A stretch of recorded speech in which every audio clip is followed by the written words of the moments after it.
Hey everybody, welcome to my channel. Welcome back to my channel. My name's Brian. Today we're going to go back in time a little bit and see how this 1977 Jeep CJ-5 engine got to where it is now. In this episode, we'll install the top end components, valve train, get it painted. Here goes. I've been working on the cylinder heads. Basically, checking the valve stem clearance, making sure the valve guides aren't completely worn out, which they don't appear to be, and installing new valve stem umbrella seals. I'm actually down to the last two. Figured I'd show you what I'm doing. I got a valve stem compressor from Amazon, link in the description. I could have gotten a fancy pneumatic one, but as many times as I'm going to probably do this, didn't seem prudent. It does take a little longer, but basically you have different adapters for the valve end and the kind of retainer end. And you just turn it. It has a little rod that goes through this hole. I found a screwdriver is easier because it doesn't like fall out all the time.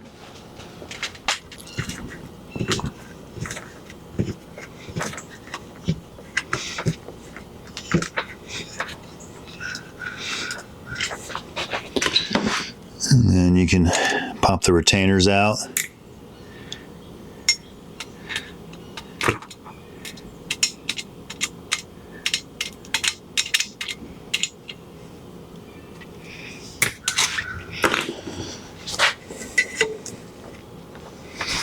And then unscrew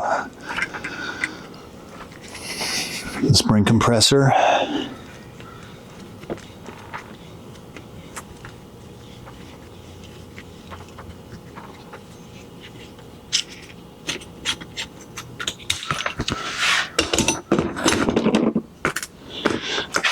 And the valve will come out, and that is the umbrella seal, hard as a rock. So this happens to be an intake valve. It looks like it was sealing by the shiny spot. It has all this carbon crud on it. So what I've been doing is taking a wire brush, just cleaning all this crud off.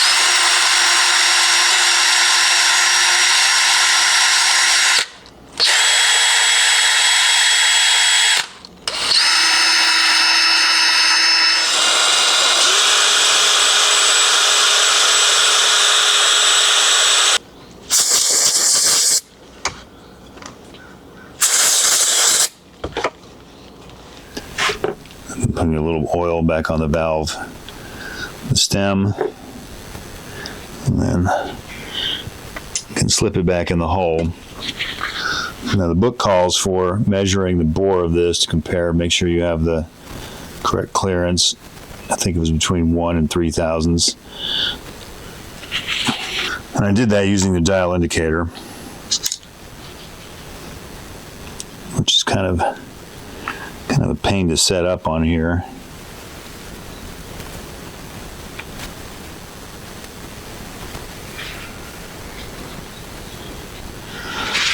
But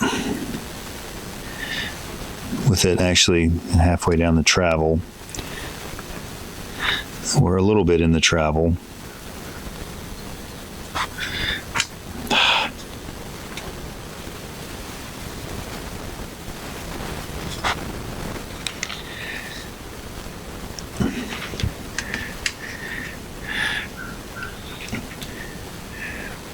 we have about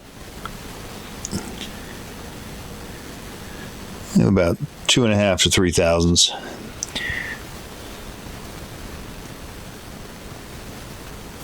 So I consider that good enough.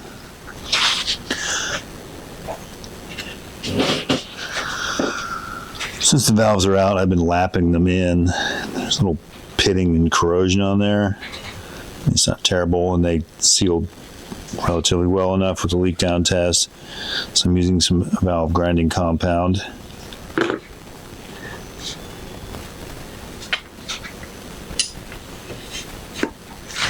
Ideally, you'd use one of these little valve grinding sticks with a suction cup and turn it with your hand like you're starting a fire, but it doesn't want to stick very well.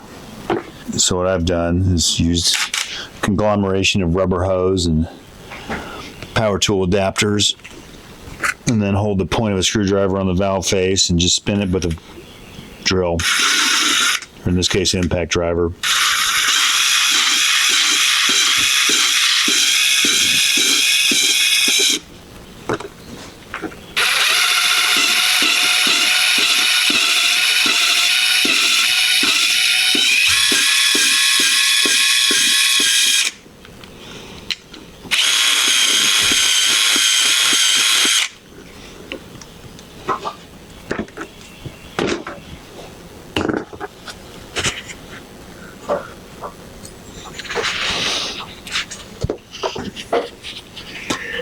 And that leaves a relatively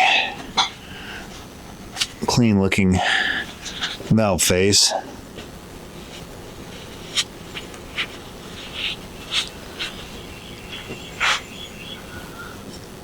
Which I think should be good enough to seal.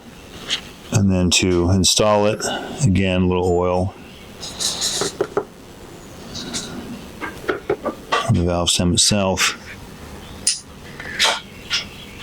Drop it in, and then the Felpro kit comes with these nylon seals. Also has rubber seals, but it says the nylon ones are used in the directions like 73 and up, something like that. So this little nylon kind of cup just pops on there, and doesn't really stick to anything. It just kind of hangs out on the valve. So I guess it finds its spot and just stays there. And then you reinstall the valve, spring and top.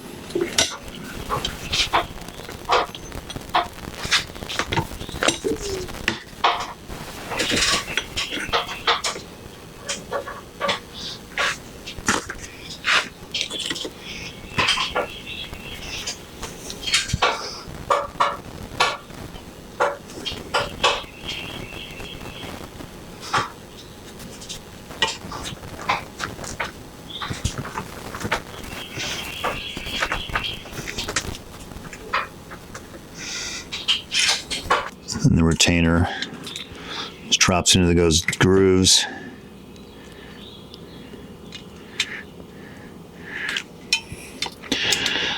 Sort of wedges itself in there. You can put grease, whatever, but these seem to be holding themselves in there pretty well. And then just release the spring tension.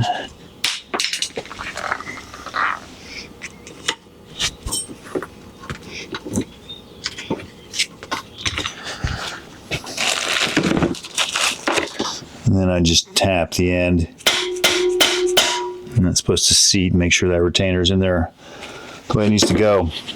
And there's one more exhaust valve to go, but it's the same procedure.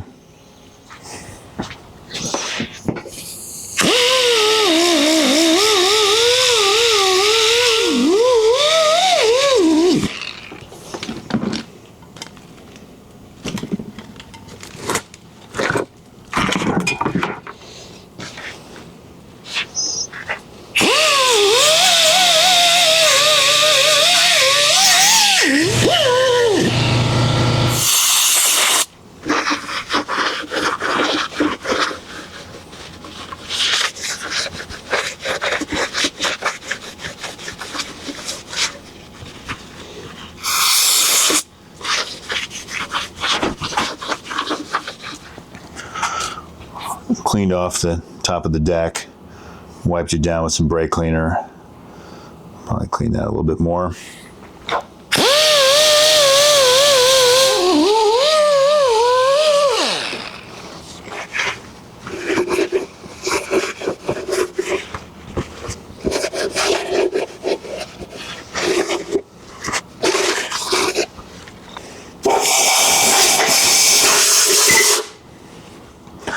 Head gasket from my Felpro kit. It's this top right there. The Jeep book says to spray some stuff on it. Felpro says do not. So I'm going to go with what Felpro says. So the other sort of dowel pin sleeve stayed in the head, so we'll just have to get it started on that one and then drop the head on.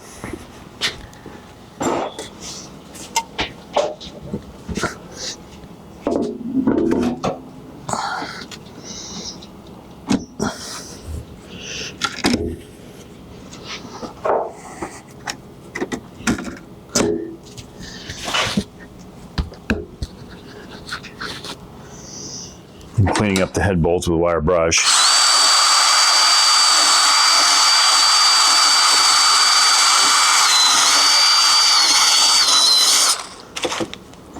Although none of these go into a water jacket, so they're really not super crusty. Pretty much longs and shorts.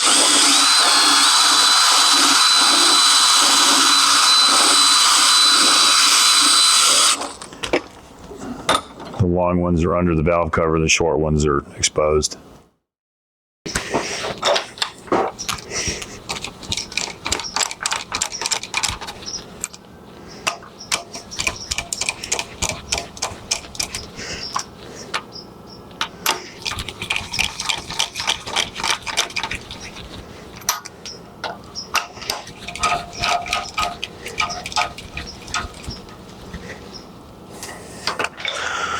So there's a torque sequence, obviously, for these heads.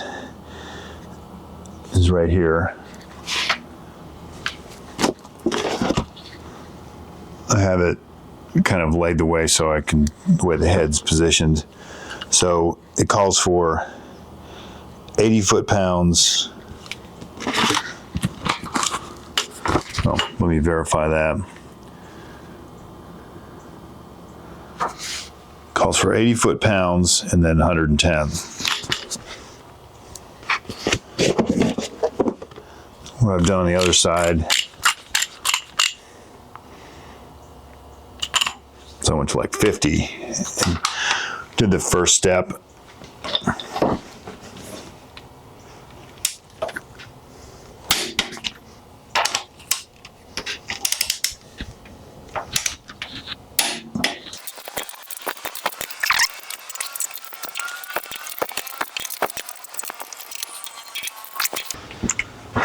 Now I'll go up to 80.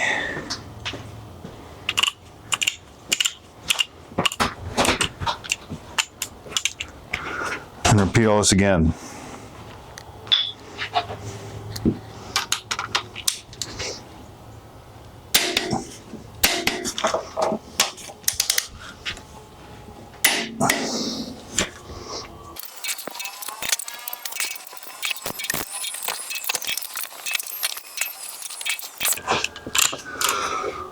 Now to 110.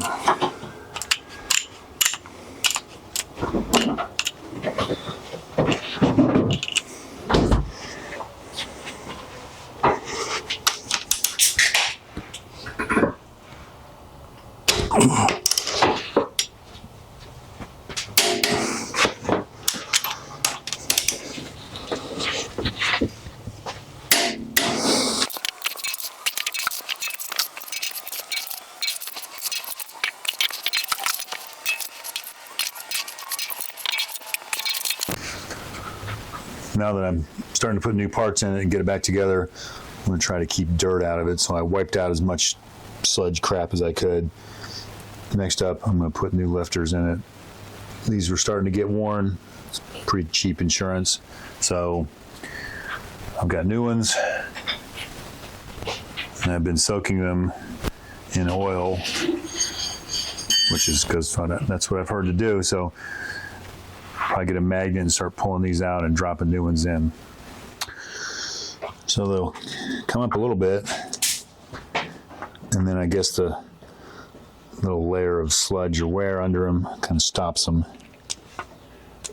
Some of them you can put your finger down through this hole, give them a little shove.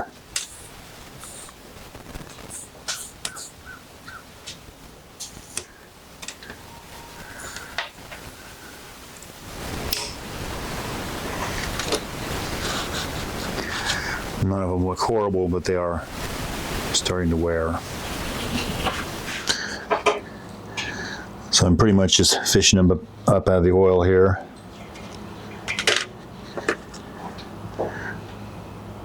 Throw a dab of assembly lube on.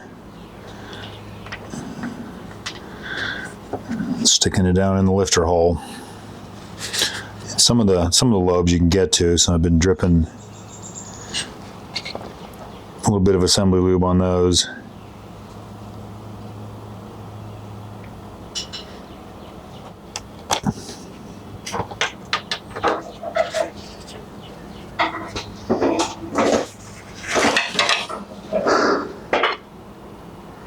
And you drop them down in, that'll show up. You can sort of see them bubble for a little bit. So that should be them filling up. Plus we'll pre-oil this before we start it anyway, so I'm not sure how important that really is. And these are sealed power lifters. There's the part number, not a sponsor. Taking our Christmas fruit box here, and I'm starting to utilize the parts to go back in for the valve train. So I've kept everything in order. I've been wiping off the sludge.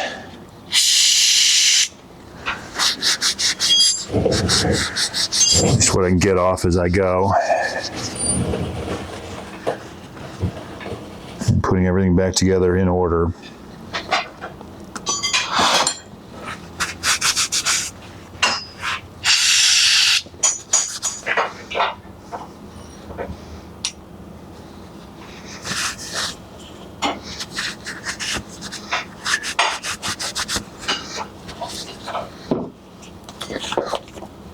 So there's a little aluminum rocker bridge.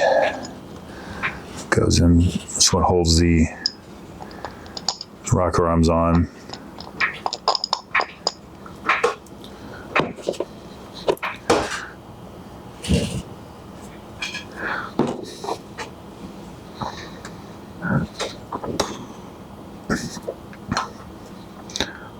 Applied assembly lube to everything and then drop this rocker bridge in.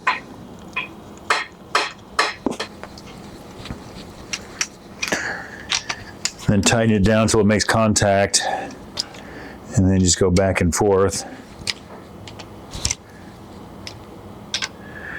Because this, once this is tight, it's tight. There's no really adjustment with these.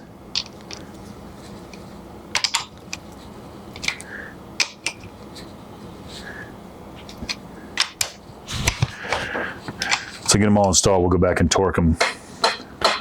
And the reason you want to go kind of one turn at a time, because if you're not careful, this will happen and it will break.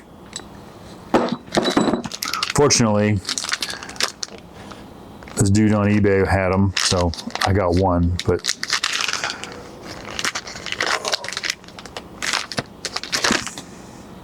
that was like 20 bucks, so you want to be careful.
Now that they're all snug, they torque to 19 foot-pounds, which is not very much.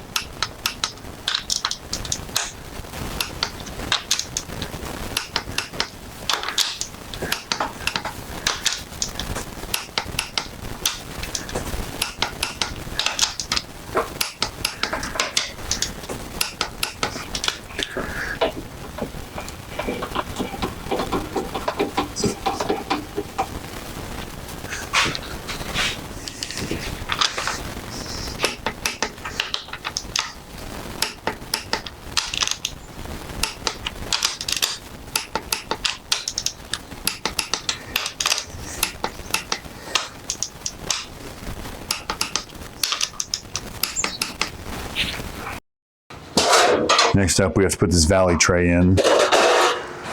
Again, it's a Fel-Pro. There's the part number.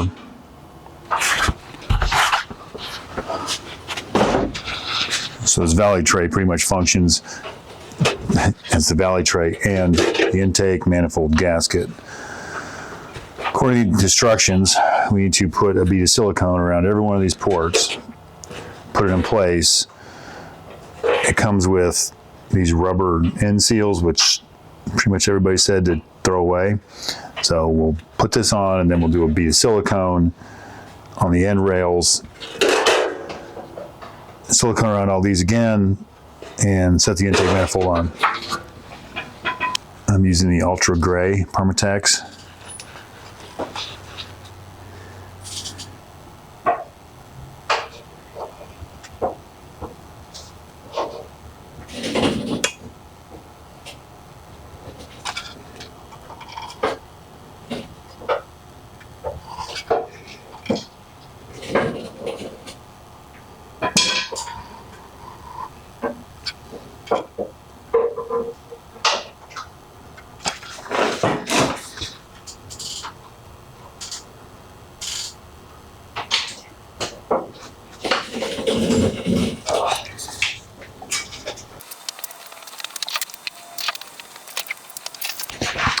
I'll let that sit for just a little bit.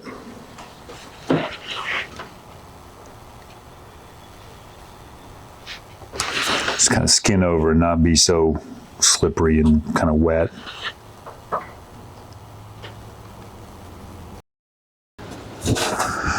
All right, it's been a few minutes.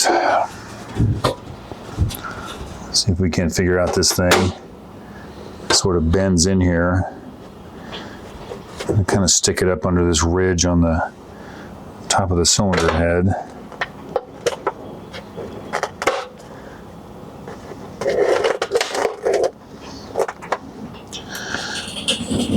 Which appears to be its whole purpose. It kind of holds it in place.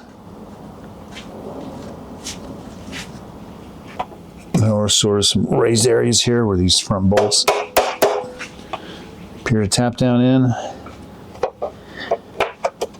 There we go. And on the rear,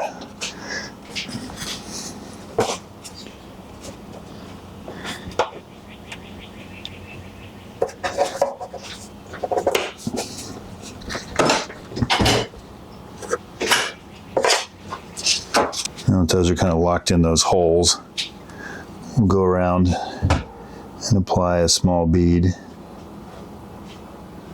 around all these ports.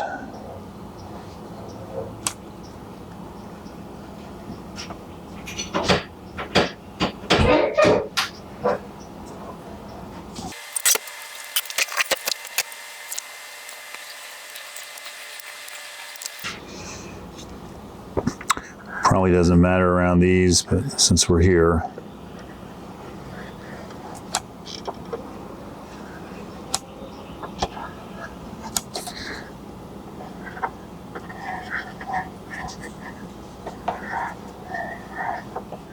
and then I'm not going to use those end rails.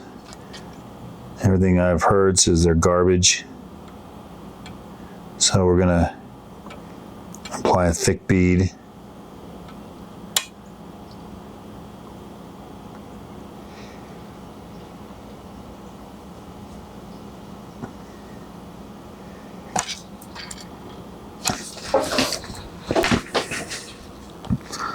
Along each of these rails and in the corners.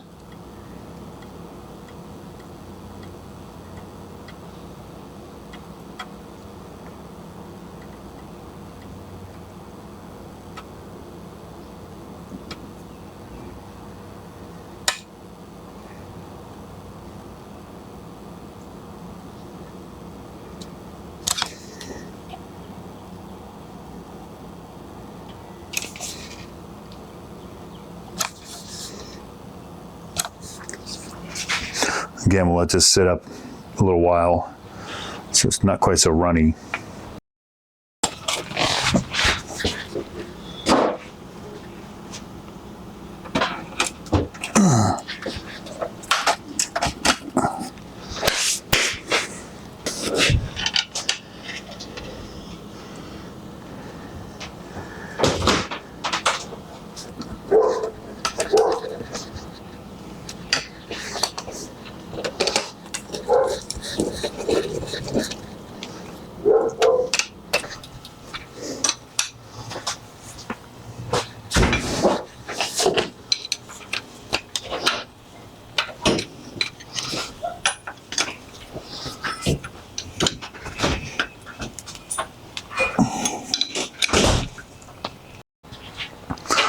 tightened down several of the bolts. I forgot. I had to chisel out a portion of these, so it's snug down for now. I'll get new bolts tomorrow and put them in and torque them.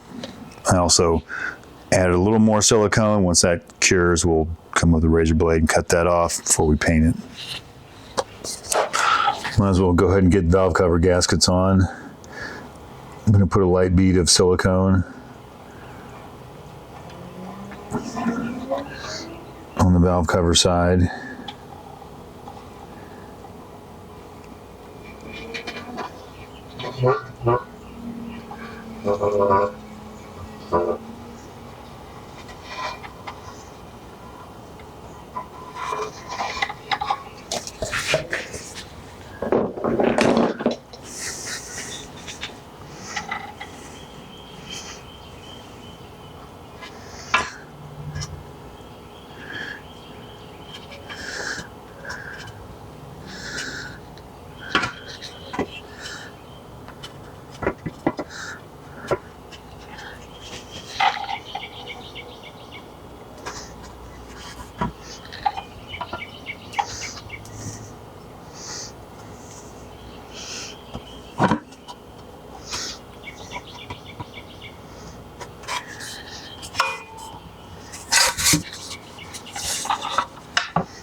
Before I install it, I'll give these rockers a little extra dose of oil.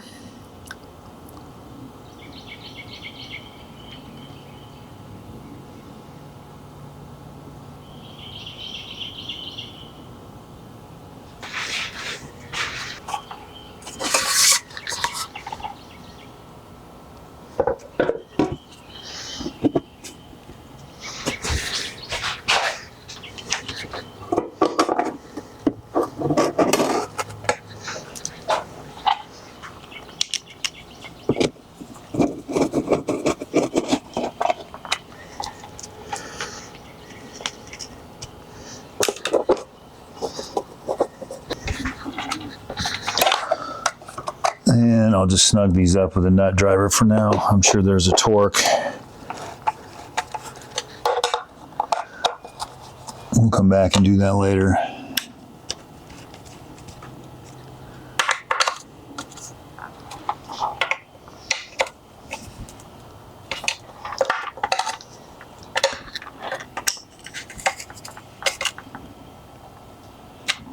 I got a new water pump, even though the original one, well, the one that was on there didn't look that old. This one's actually aluminum, quite a lot lighter.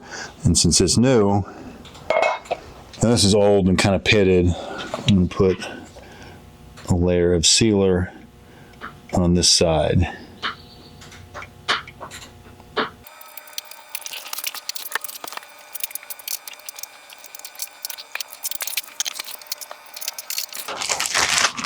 Water pump, which is this part number, came with a gasket, but I think I'm going to use the gasket that came in the Felpro kit. It seems to be slightly thicker.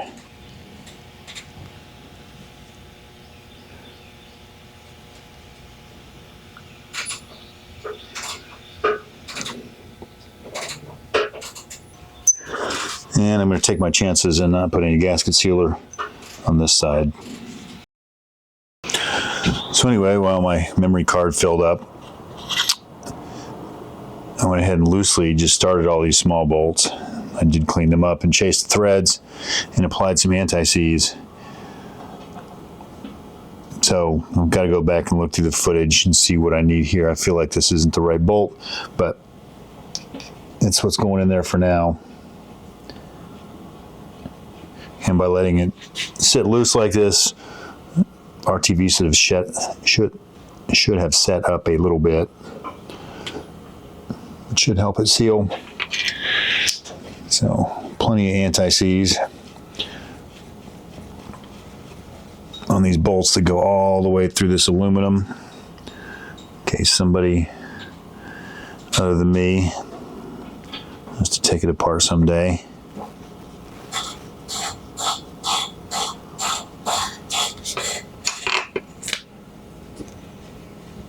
do remember the alternator bracket goes over here. So it goes through these two long bolts, and it had some spacers right here.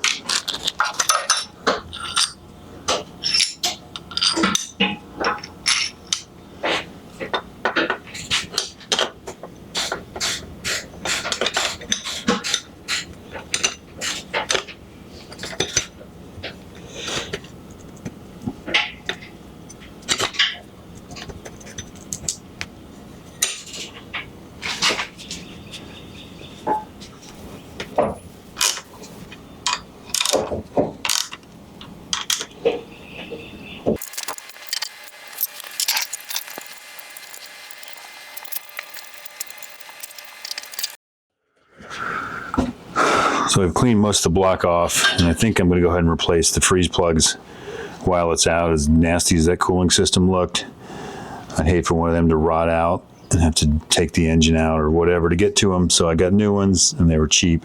So I'm going to clean the rust and crap around the hole and paint.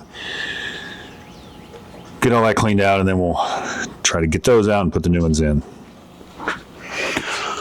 So we got this first freeze plug, core plug, whatever you choose to call it, out, and it is pretty nasty and crusty in there. So I'm going to change course a little bit. I'm going to get these all out, and then I'm going to take this out, roll it outside, and we're going to flush all this garbage out of here before we put the new ones in. I was going to take it outside and paint it tomorrow anyway, so it's not much of a change.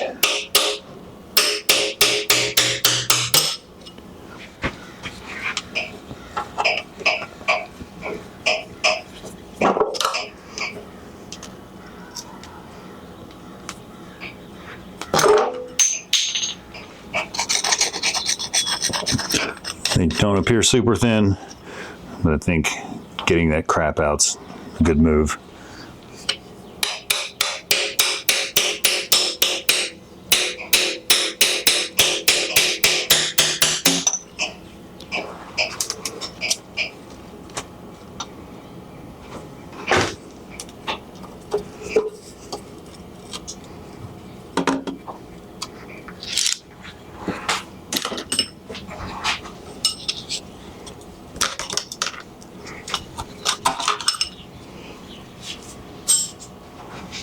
I got the engine pushed outside. I figured if I'm going to paint this tomorrow, I should go ahead and put the balancer on.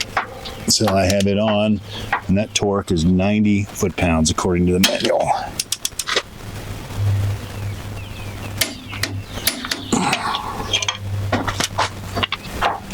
I also had it flipped over, and I started losing assembly lube out of the oil pressure fitting, so I put a different fitting in there and capped it for now just to keep water and paint out of there.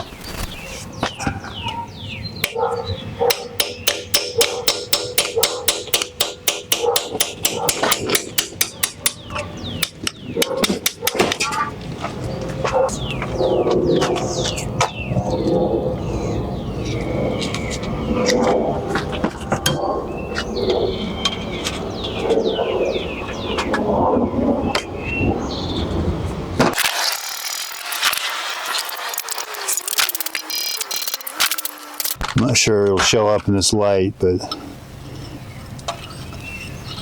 there's all kinds of sludge crap in there.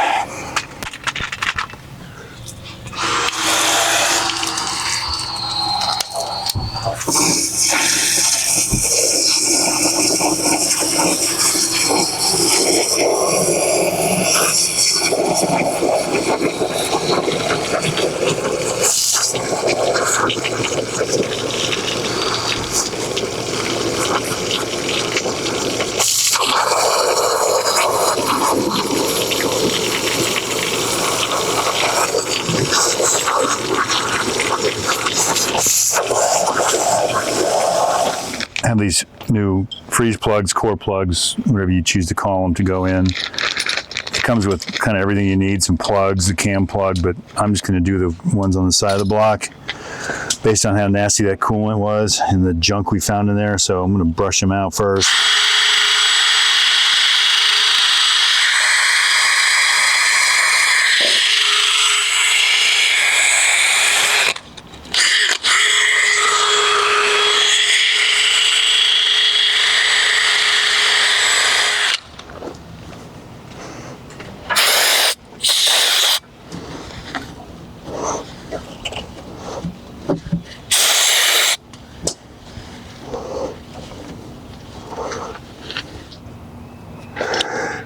I'm just going to put a little sealant in the hole.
All right, I have some Summit Racing epoxy primer mixed up.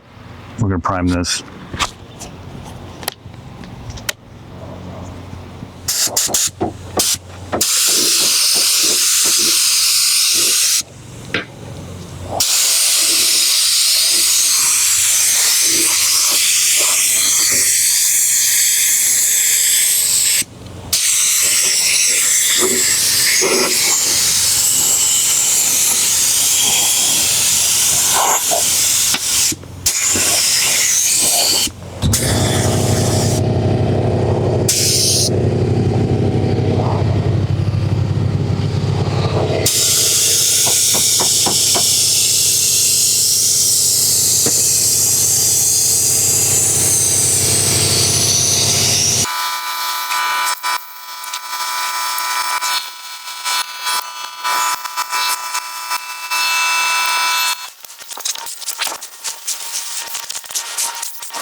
The primer's dried for probably 30 minutes and I've started painting the block, or painting everything, with this Seymour AMC metallic blue, link in the description.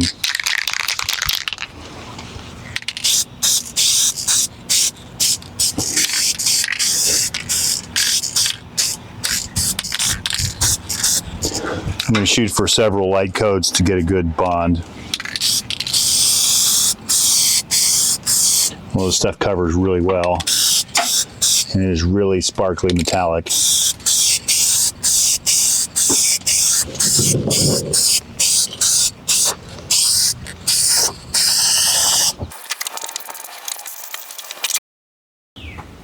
The day has finally come to take the engine off the stand and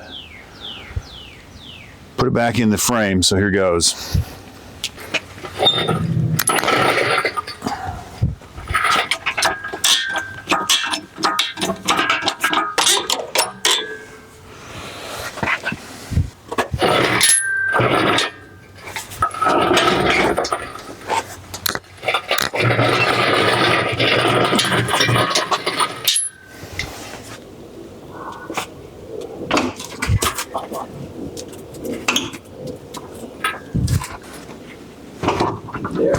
To go in.